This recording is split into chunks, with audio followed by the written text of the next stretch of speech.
What's up, Wildcatters? Welcome back to the Willing SRS podcast. Cody, all the way in for Denver.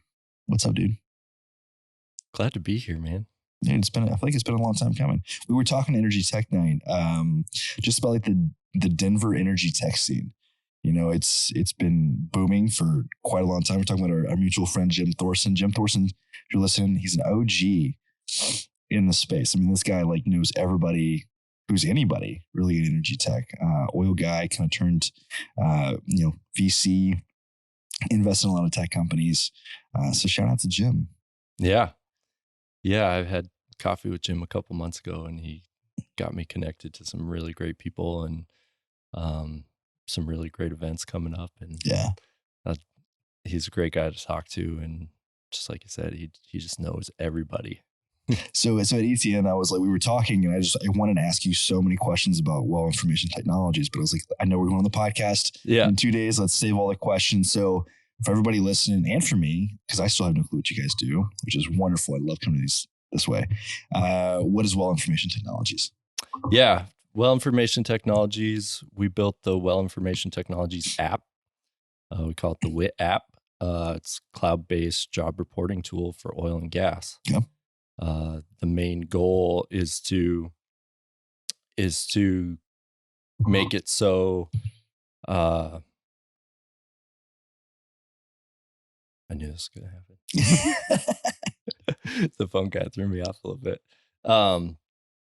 So the main goal for the WIT app is to improve on the shortcomings that some of the older technologies in the space, older software solutions haven't been able to keep up with. Mm-hmm. And so we're targeting the point of data entry in the field so that the data comes in clean, ready to work with. Mm-hmm. We're not digging into like the sexy AI machine learning. We're focusing on capturing the majority of like the eyes on task information. So we started focusing with well maintenance, workovers, capturing the equipment, what equipment is going in the hole, what equipment's coming out of the hole, what condition is it in, the stuff that can't be measured with sensors or gauges. We do have some AI and machine learning on our roadmap that's going to really speed up and improve and separate us from the solutions that are currently out there. But we want to make sure that we get this right, because that information is necessary to help the other solutions that are targeting AI and machine learning, and they need to know the pump depths and what equipment's in the hole for their algorithms to work and be accurate. So the end consumer is, I'm assuming, the OFS companies? The end consumer are the E&P companies. Okay. Yeah. Okay. There's, Okay, so the E&Ps are using this. Walk me through really quickly, and then we're going to kind of go into your backstory. Walk me through, like, how are things traditionally done without what you guys are doing? So if you're a smaller company, you're tracking everything in Excel. Mm-hmm. You've got your well file on your computer going way back. Everything was done with pen and paper. Got some historical well files that it's like carbon copies of handwritten daily reports. I forgot the question. So how is it traditionally done? So are you guys, So is the focus on everything downhole? So like kind of either generating or just kind of capturing what's downhole to kind of create some sort of like wellbore diagram so that you understand what you have in the hole across every hole? Yep. Okay. So it's wellbore by wellbore, all the jobs that are specific to every wellbore. And so how it's done now, the main solution is WellView. That's what we're targeting. And WellView is so robust. It's complex. And there's you can do a lot with it. Mm-hmm. But if there's no consistency with how the information is captured, then it makes it really hard for the end user of the data to go and clean it up, find what they're looking for. It's really complicated and really time consuming for them to just get an answer. Mm-hmm. And so with what we're doing, how we're capturing that information, focusing on the data entry from the field, we are able to speed up that process so that you can have your KPIs, you can know your average runtime across a field or for a single well, whether it's improving or moving in the wrong direction, so you can make the right changes to improve that. Like, you have the ability to make those decisions quickly and with confidence, because the data that you're seeing coming in real time is the real actual data. You don't have to query tubing spelled out correctly or abbreviated and then do another query on guessing on how many different ways you can misspell it with the risk of missing. Because I don't know. I haven't touched the WellView product in, I don't know, probably 8 years. Do they even have a data capture product to be able to capture kind of at the point of entry, or is it all kind of secondary data that gets put in and then you have to interpret that? Yeah. So it gets put in from the field. The thing with the solutions now is it's mostly on the customer to build out how the processes and how they want it. One of the kind of key flags to target this solution was there's a business ecosystem just built supporting WellView. Like, there's successful businesses reporting WellView, supporting WellView. There's a lot of consulting businesses that literally just like WellView consulting. Right. Yeah. And so why do you need that? Because it's complex and complicated to work with. So we're trying to make something that's super simple to use, easy to access. You can directly link to your data. You can integrate your data with whatever solutions, whatever other solutions you're using. And, but simple is not easy. Yeah. And so I think that's simple is also always harder. Yeah. Seems easier, but it is harder, which is interesting to me, because a lot of times, let's just use shameless plug for our sponsor of the show, CombuCurve. They took something like Aries, which was most people would say was kind of lacking in certain kind of feature sets and abilities.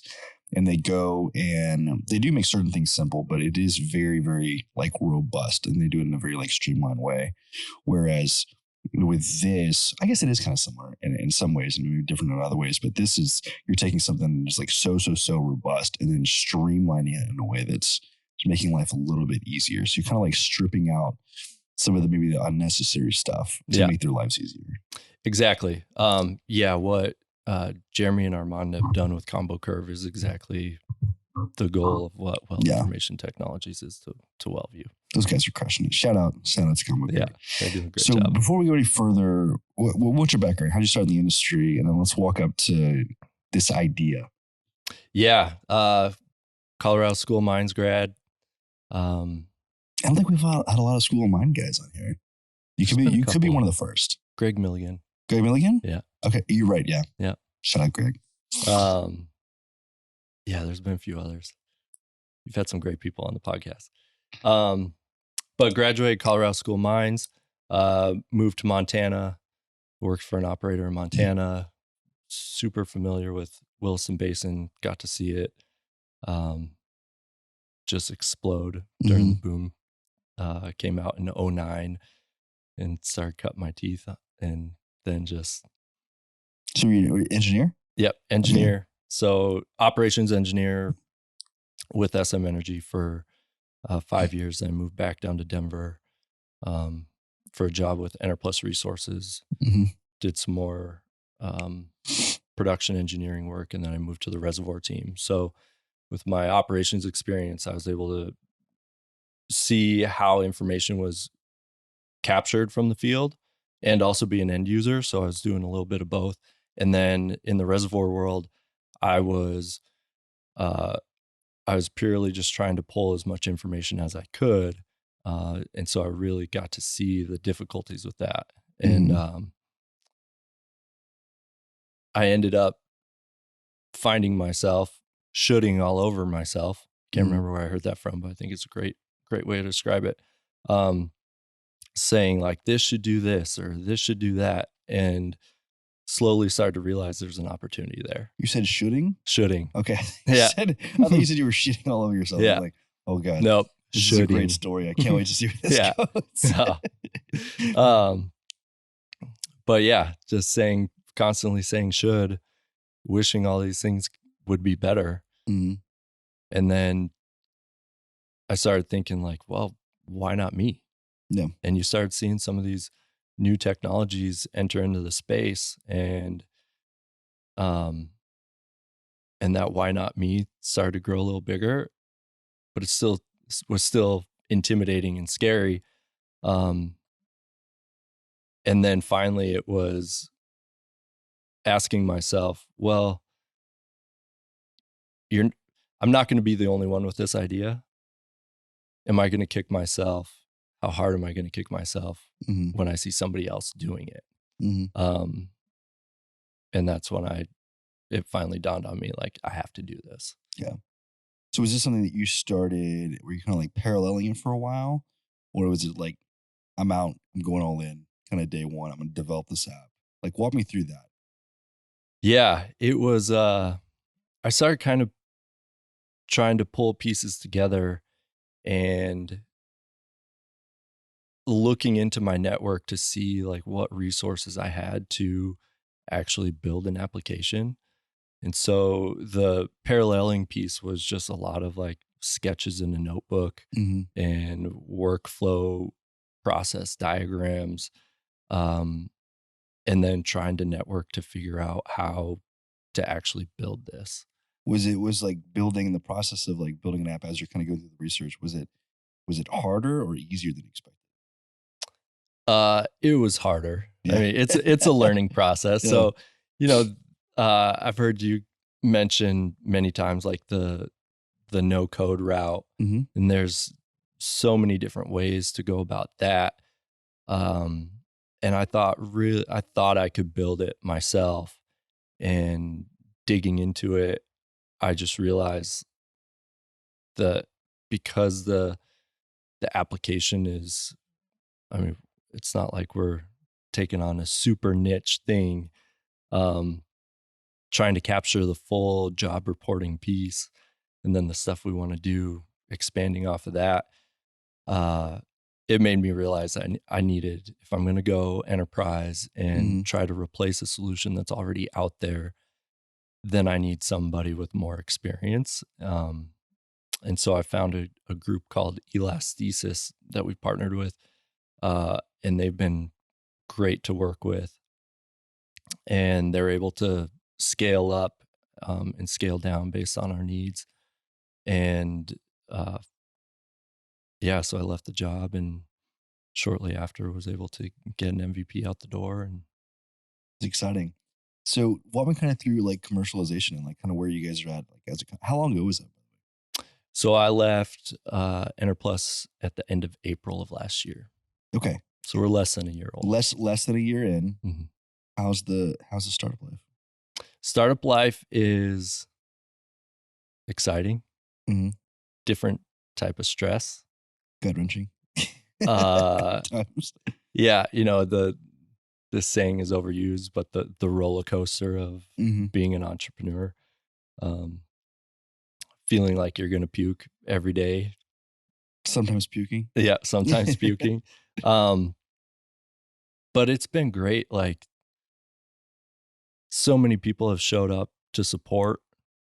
My wife, especially, like, without her support, I couldn't do this. And she's super encouraging.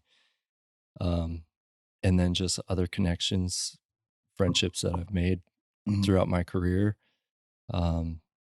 Hulk USA, like stepping up, Matt Smart. Oh yeah. Helping me out, giving me a place to work outside the home. Just super helpful. And so like, yeah, taking the leap is scary, but you realize how strong your network is pretty quickly. Mm-hmm. And without that network and support, like, I don't know if I'd be sitting here today. So you built the MVP. When did you guys finish the MVP, or is it done?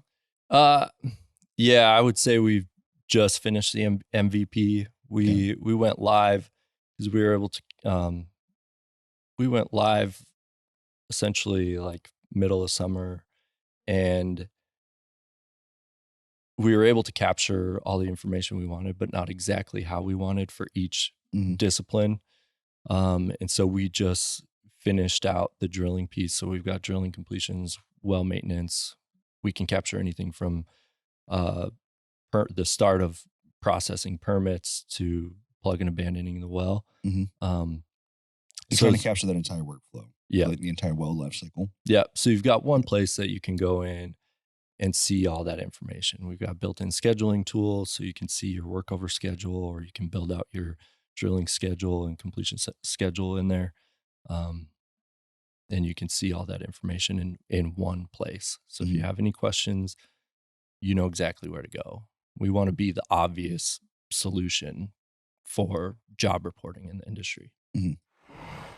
This episode is brought to you by our friends at CombuCurve. If you haven't heard, Aries and PhD went around and CombuCurve is in. CombuCurve is the cloud-based operating system for energy companies.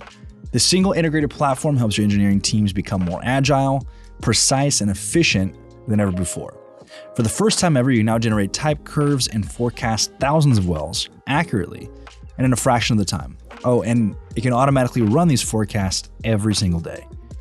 What I love most about the CombuCurve team is their work ethic and actually caring about their customers. Every time I talk to the team, Armand, Jeremy, everybody else over there, they're reinvesting into growing the development team to tackle any challenges that their clients may be facing. But don't take my word for it. Go over to CombuCurve.com, read the dozens of testimonials on their website from clients like ARM Energy, Laredo Petroleum, Rock and W Minerals, and many more. Request a demo, and these guys will get you taken care of. So with obviously oil and gas, we're blowing and going. We're at what, $94 WTI, or like gas is all over the place. I don't know. It could be $4.50 right now. It could be $6 in like an hour. Things are great, right? In terms of like commercialization, talking to E&Ps, getting out there, you got the MVP. How is like reception been so far? Man, momentum has picked up. Yeah. Like it is essentially November, December, started getting a lot of interest. People, people responding to the outreach that we've made, the plugs that I put in shortly after I left my job.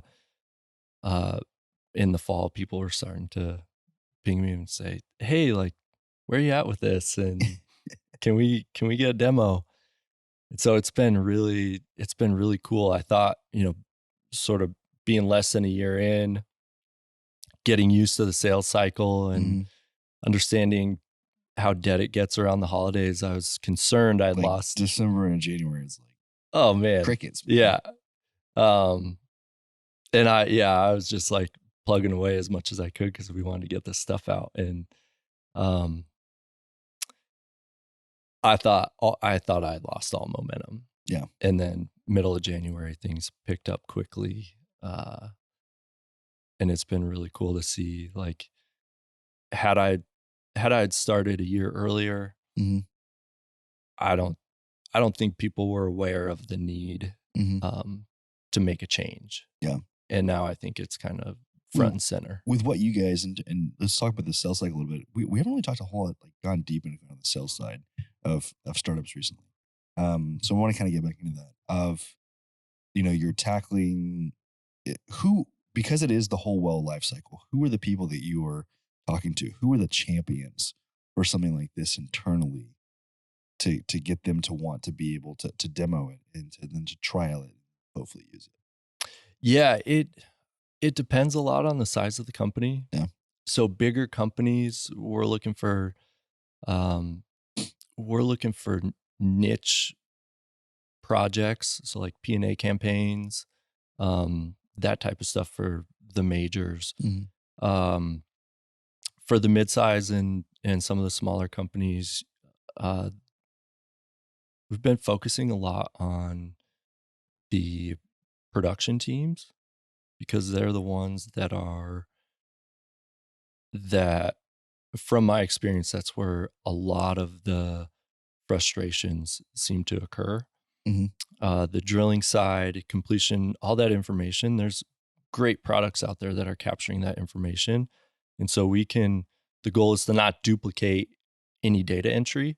So we can work with like the Paysons and Well Data Labs or whatever frac companies you're using to bring in the completions information into our application. So it doesn't have to be duplicated data entry and risk of. Can you automate some of that kind of stuff from Payson or from? Yeah. Okay. Yeah. So we're building those relationships to get those APIs built. There's some other good companies, Conduit Resources that are super helpful with that. You gotta talk to the Cold Board guys if you haven't talked to them. Yeah. That'd be a good connection as well. Yep. Talk to me about the production side, because especially in the context of field data capture, that is where there's been more legacy products than anything. Right? It seems like there's been a lot of momentum in drilling, completions, and so on recently. But if you zoom out and go back in time a little bit, you got the P2s, you got the forums, you've got the inertias. P2 had acquired Merrick back in the day, and Merrick had their suite of products. And so there's been a lot of like field data capture in there. So walk me through you're talking about kind of recent frustration with kind of the production side. Walk me through that. Yeah. So we initially started focusing on the production side because, when this idea was coming to life and I was doing a lot of those sketches, I had noticed that there was a lot of focus on completions and drilling. And then we're going into companies that are cutting those programs in 2019 and 2020. You still got to produce the wells to sustain your company. So I wanted to focus on building something that was more downturn resilient. So the production side is a good place to focus on that. And then it's also where there's the biggest headache of capturing data, because it's not the information you're capturing is not measured by sensors or gauges. And so the challenge is how do you get consistent data entry that you can use right away when it's like an eyes on task operation. So what kind of things are you capturing in the production side? Is it let's just say like manual tank gauges, run tickets, it could be pressures, could be water hauls, could be. We're focused solely on the jobs. So work over well maintenance. We've got a facilities component on our roadmap. We want to be able to handle the full process, big picture vision. But to your question earlier, so the information that we're capturing the job specific information. So when you have a workover rig come to the well, what are they there for? When did they start? What activities are they doing? What's the main focus of the job? What equipment are they running? What equipment's coming out of the hole? What condition is it in? So we can capture failure mechanisms. Was your reason for moving on to a well different than what actually was observed as the main cause of or reason that you needed to move a workover rig on that well? Where are your failures happening? So when as a production engineer, I always wanted and struggled with getting to the point where I could have a real-time understanding of my failure frequency for the wells that I was in charge of. And then streamlining the process of getting procedures out the door and the downhole designs, improving on downhole design. So if we can capture data more consistency and eliminate the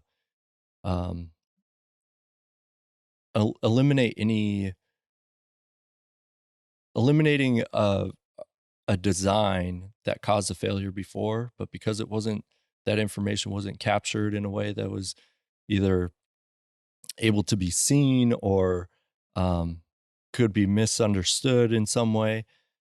If we can eliminate repeating those same designs, Mhm. we can improve the runtime of those wells, then we've succeeded. I think one of the biggest problems in the industry, we've talked about this for a long time, is data management. And I think because of the lack of quality data, the problem that it leads to is redundancy. It leads to redundancy internally, like we're talking about, of repeating the same mistakes over and over again because you're Yep. not capturing that information. But I think also externally, whenever you sell the asset and somebody else is now responsible for it, and then you have no clue, you're completely reliant on them giving over some data. You're not sure of the quality of the data. And so this is interesting to me in terms of, I'm kind of curious how you guys think about it. I think this is a perfect application for something um, like blockchain, because you would be able to create essentially a ledger of things like maintenance, right? So let me give you an analogy. Currently, one of the things that I'm dealing with, unfortunately, is I've got a Subaru STI. It was like my dream car as a kid. I bought it. I loved it. I've owned it for 3 years. Bought it used. Well, the other day I'm driving home. I spin a bearing, right? Now I got a rod knock. I pull off. I'm under 60,000 miles on my drivetrain warranty. Call up Subaru. They said, hey, we'll replace it.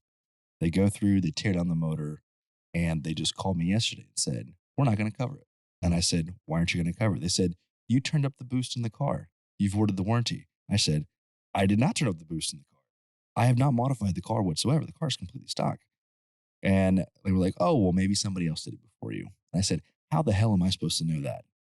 There's Right. no, there's, if you're going to turn up the boost, you have to flash an ECU, right? So think about that in the context of anything that has possibly happened on a well, right?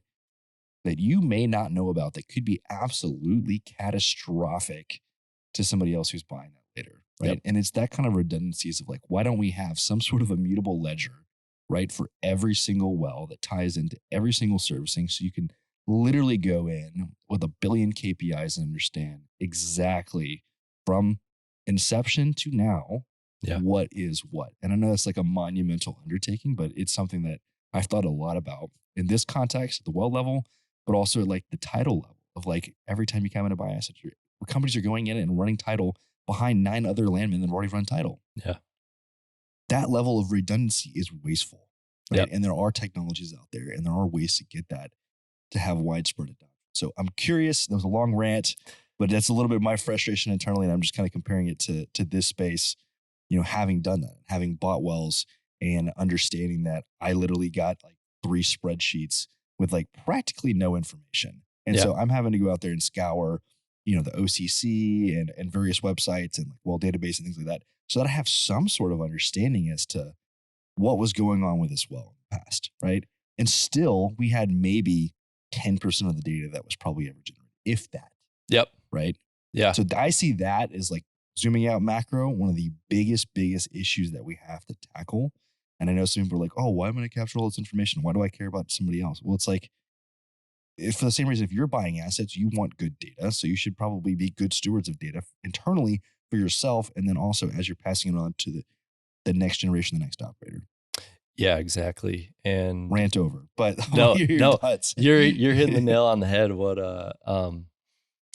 What that's come up in a lot of conversations with people higher up in companies. Mhm. The flow of data during a transaction or after a transaction, you can have, with whatever solution you have currently, you can have company A puts this piece of information in this field. Company B puts this same information in a different field. And there's how many fields that can be happening with. And then company A buys company B. Even though they're using the same solution, it still takes months. For bigger deals, could be measured in years to really figure out what fields that data needs to go into.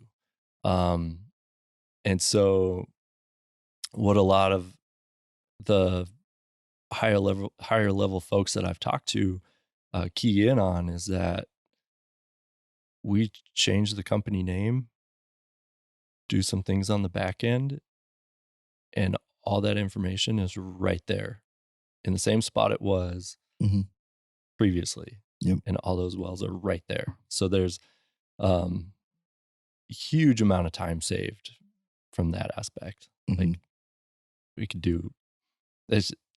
I didn't initially flag that until I started having those conversations, and was like, oh yeah, like it'd be super simple to do that. Are you guys kind of thinking about in that well life cycle things like EOR? That's something that I think I'm pretty bullish on. It's not the sexiest business in the world, but we're also not necessarily discovering any new major plays, you know? And so I think about what is the next frontier if we want to somewhat, you know, maintain some sort of baseline production here in the United States. And I think the easiest low-hanging fruit is to go back into all these existing well bores, whether it be through, you know, there's a lot of different methods for EOR, but I don't know if that's something you guys are thinking about or something you're handling. I know it's not like super wildly popular now, but I'm going to go ahead and just call my shot and say that it will become more over time, unless like Permian Basin 2.0 is discovered, and then everyone rushes there. Yeah, I agree. And the way we handle that is, you know, if you've got, whether it's an old water flood or you've got wells that are on injection and you're switching off from injector to producer, we can track that, and you can see when a well is an injector well, for how long it is, and then again, when it gets turned back to a producer, if you're swapping out your patterns or anything like that. And so we can track that information there. And for every feature that we have in our MVP, we've got a roadmap to expand off that. And so we can build that piece out on our roadmap for that piece, is to be able to capture that that information more in depth, and we can adapt to the needs pretty quickly. So it's kind of walk me through. So are you guys raising money? Are you bootstrapped at this time? Got a large audience of investors here, so if you need some capital, let's get them for you. Yeah, bootstrapped up to this point. Okay. We'll see where this momentum takes us here this year. And then, yeah, got a couple checkpoints, and we'll see if we get there until we start raising money. So where do you? So I love this because it's, you know, you're still in year one, and what I love to do is to come back in year 2, year 3, do those follow ups, and just see how things have gone. We did one with Taylor Jonka early on. We were in this closet down the hallway when we first started, and we're here, and you know, he had kind of gone through the downturn, and he was like open kimono about just the struggles, right? And they literally shut down shop for a while. They restructured, kind of came out of that better and stronger than before. Hoping you guys don't have to go through that because we're blowing and going now, right? So, but I'm looking forward to seeing where you guys grow, and I've really enjoyed the conversation. I'm excited about Well Information Technologies. Do you guys have a website? We have a website, wellinfo.tech, TECH. You can also go to wellinfotech.com. It'll just take you to wellinfo.tech. You can schedule demos straight from the website. You're on LinkedIn. Are you on Twitter too? Nope, just LinkedIn. There is a Well Information Technologies Twitter, but you won't reach me right now on that. All right, so if you want to reach out, go to the website, reach them out on LinkedIn. Cody, enjoy the conversation. Thanks for making the trip down from Denver. Thanks for coming to Energy Tech Night and supporting that. We had a great night. Yeah, and that's great. Looking forward to catching up in the future. Thanks for having me. Absolutely, man.